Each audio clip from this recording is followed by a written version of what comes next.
জাতিসংঘের মহাসচিব Antonio Guterres ৪ দিনের সফরে বাংলাদেশে এসেছেন। ইতোমধ্যেই টানা ২ দিন কর্মব্যস্ততায় পার হয়ে গেছে। মিস্টার গুতেরেস বলেছেন, নতুন বাংলাদেশে সংস্কারের যে উদ্যোগ নিয়েছেন অন্তর্বর্তীকালীন সরকার, সেখানে প্রধান সহযোগী হিসেবে ভূমিকা রাখতে প্রস্তুত আছে জাতিসংঘ। তবে বাংলাদেশ সফরে এসে জাতিসংঘের মহাসচিবের সঙ্গে কি আলোচনা হচ্ছে, অভ্যন্তরীণ এসব বিষয় ভেবে যেন রাতের ঘুম হারাম হয়ে গেছে ক্ষমতাচ্যুত প্রধানমন্ত্রী শেখ হাসিনার। ভারতে বসে দেশের ভিতরে কি ঘটছে তা তারা বুঝতেই পারছে না। জাতিসংঘের মহাসচিবের এমন দীর্ঘ বাংলাদেশ সফরে ভারতের মোদী সরকারের মনেও নতুন আশঙ্কা তৈরি হয়েছে। ভারতীয় গণমাধ্যমগুলো বাংলাদেশ নিয়ে সহজ ভাষার শিরোনামগুলো মশলা মিশিয়ে বরাবরই যেন মাখো মাখো বানিয়ে ফেলে। জাতিসংঘের মহাসচিবের সফর ঘিরে করা আনন্দবাজার পত্রিকার শিরোনাম অনেকটা এরকম: উত্তপ্ত বাংলাদেশে ৩ দিনের সফরে রাষ্ট্রপুঞ্জের মহাসচিব। খবরের শিরোনাম শুনে মনে হচ্ছে বাংলাদেশের অভ্যন্তরে কোনো যুদ্ধ পরিস্থিতি বিরাজ করছে।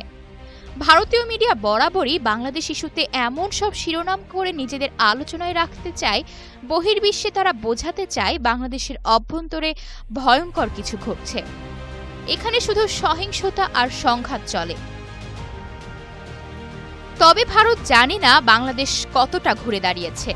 মাত্র ২.৫ সপ্তাহে করা আন্দোলনে ফ্যাসিস্ট হাসিনার পতন হয়। প্রাণ ভয়ে হাসিনা যে আশ্রয় নেয় ভারতে, কিন্তু দীর্ঘ শাসনে দেশকে করে রেখে গেছে অসুস্থ।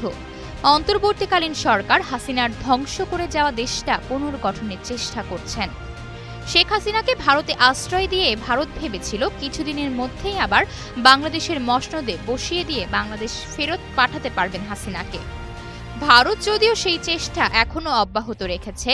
ভারতের হলুদ মিডিয়াগুলো বাংলাদেশের নামে ভুয়া খবর ছড়িয়ে অস্থিতিশীল করার চেষ্টা করছে, কখনো আবার বাংলাদেশের অভ্যন্তরীণ বিষয়গুলোতে সরাসরি হস্তক্ষেপের চেষ্টাও করছে ভারত।